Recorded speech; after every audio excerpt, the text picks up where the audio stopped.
अभी तक हम लोगों ने क्लास 10th के बायोलॉजी में जो पढ़ा है उनमें है आहार नाल और आहार नाल के उन भागों को पढ़ा है जिनमें भोजन पूर्णतः पाचित नहीं होता है, बल्कि ऐसे ऐसे भागों को पढ़ा है जहाँ से पाचन प्रारंभ होता है, यानी कि मुख गुहा। दूसरा हम लोगों ने ग्रसनी, ग्रसनी के बाद दोनों छिद्र श्वास नली और निगल द्वार, उसके बाद आपको कंठ द्वार और निगल द्वार के बाद श्वास नली और ग्रास नली, और ग्रास नली के बाद हम लोगों ने पढ़ा है अमाशय। अमाशय में जो कुछ छूट गया था उनको आज हम लोग पढ़ने वाले हैं। अमाशय में क्या क्या छूटा था इस बात को देखिए कि अमाशय में छूटा था अमाशय अल्सर, और दूसरा छूटा था अमाशय में जो भोजन का पाचन होता है वो क्या कहलाता है, और वो उस अमाशय में किन किन चीजों का पाचन होता है। तो सावधानी से एकदम समझिए क्या है कि अमाशय अल्सर क्या है। तो अमाशय अल्सर क्या है कि कभी कभी हम गर्म एवं मसालेदार भोजन करते हैं, और गर्म और मसालेदार भोजन करने से क्या होता है, पेट की जो आंतरिक दीवार है, अमाशय की जो भीतरी दीवार है, उस भोजन को पचाने के लिए अधिक मात्रा में हाइड्रोक्लोरिक अम्ल का स्राव करती है।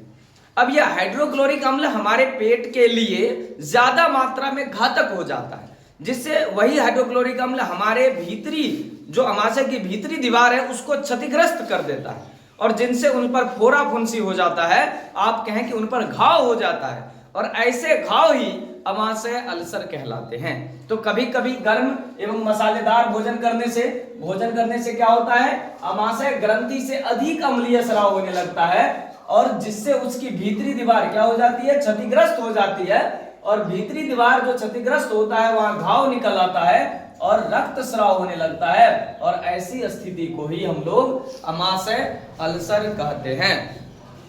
अमाशय अल्सर मतलब अमाशय की भीतरी दीवार में घाव हो जाना, और जिनसे रक्त का स्राव होता है। आपको जब आप पखाना करते हैं तो उस समय जब रक्त स्राव होता है तो वैसी स्थिति को हम लोग अमाशय अल्सर कहेंगे। अब आता है अमाशय के कार्य, यानी अमाशय के भीतर कौन कौन से कार्य होते हैं, इनको जानते हैं। अमाशय जो हमारा पेट है उनमें जठर ग्रंथि से स्रावित रस जो है वो जठर रस कहलाता है। जठर रस में 3 अलग अलग प्रकार के रस पाए जाते हैं, ये सारी चीज हम लोग जान चुके हैं। अब है क्या कि अमाशय में जो जठर रस है इसके कारण भोजन आधा पच जाता है। भोजन पूरा नहीं पचता है बल्कि भोजन आधा पच जाता है, और भोजन आधा जो पचता है ऐसे भोजन कहलाते हैं काइन।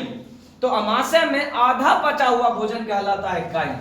और अमाशय में प्रोटीन जो है पेप्टोन में टूटता है, और वसा वसीय अम्ल तथा गिल्सरॉल में टूटता है। देखिएगा ध्यान से, अमाशय में भोजन का पाचन प्रोटीन का पेप्टोन में होता है, वसा का वसीय अम्ल तथा गिल्सरॉल में होता है।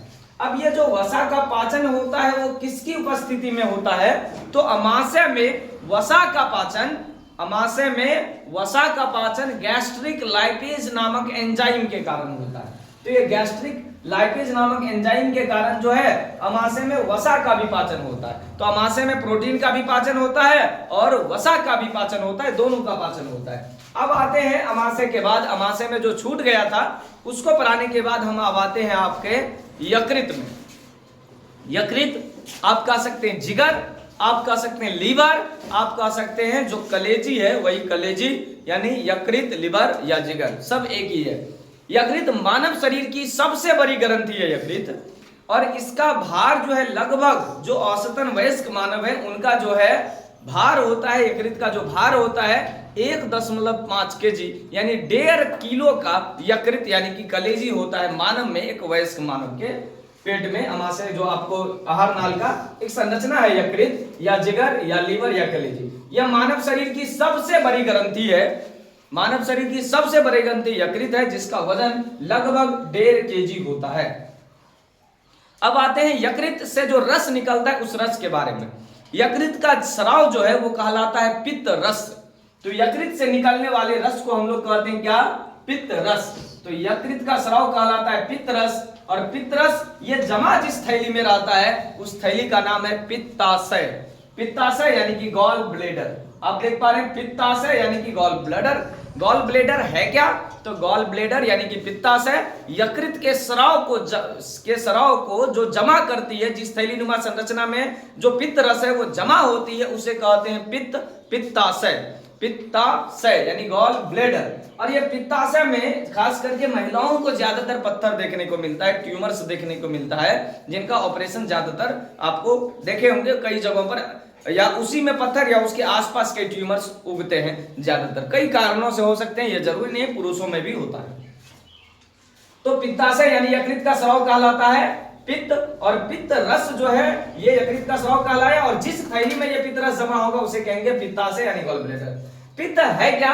तो यह हरे रंग का गाढ़ा क्षारीय द्रव है, खूब ज्यादा ये क्षारीय होता है, और ये हरे रंग का होता है, गाढ़ा हरे रंग का ये क्षारीय द्रव है, जो खूब ज्यादा कड़वा यानी खूब ज्यादा क्षारीय होता है। पित्त रस क्षारीय प्रकृति का होता है। अब पित्त रस का काम क्या है? पहली बात तो पेट में जो है, अमाशय में जो भोजन है वो अम्लीय पूरा हो जाता है, और उसको फिर से जो है उसे लवण बनाना होता है। तो जो पित्त रस है यानी यकृत का स्राव जो है पित्त रस, वो भोजन की अम्लीयता को खत्म कर देता है। चूंकि अम्ल मिला अमाशय में और ये क्षार, दोनों अम्ल और क्षार मिलके बना देते हैं लवण, तो इस प्रकार से छोटी आंत में भोजन लवणीय बन जाता है और वहीं पाचन पूरा हो जाता है। इसीलिए यकृत का स्राव जो है पित्त रस, ये काफी क्षारीय होता है, और इसका काम है कि भोजन जो है जो आधा पचा हुआ है उसकी अम्लीयता को खत्म कर देता है, और उसके बाद जब अम्लीयता खत्म हो जाता है तब जाकर अग्न्याशय से निकले अग्न्याशयी रस उसी भोजन पर कार्य करते हैं, और उसको अलग अलग तरीके में आगे हम पढ़ेंगे किस किस रूप में तोड़ता है। तो अम्लीयता को नष्ट करता है और अग्न्याशयी रस को सक्रिय करता है, यानी अग्न्याशयी रस को कार्य करने योग्य बनाता है। अब पित्त रस जो है वसा का विखंडन भी करता है और पायसीकरण भी करता है। पित्त रस का एक और काम है, दूध को पचाने का काम पायसीकरण करता है ये अलग अलग तरीके से। तो विखंडन, वसा का विखंडन और पायसीकरण, यह पित्त रस का कार्य है। पहला कार्य भोजन की अम्लीयता को नष्ट कर उसे अग्न्याशयी रस को कार्य करने योग्य बनाता है। दूसरा काम ये वसा का विखंडन और पायसीकरण में काम करता है।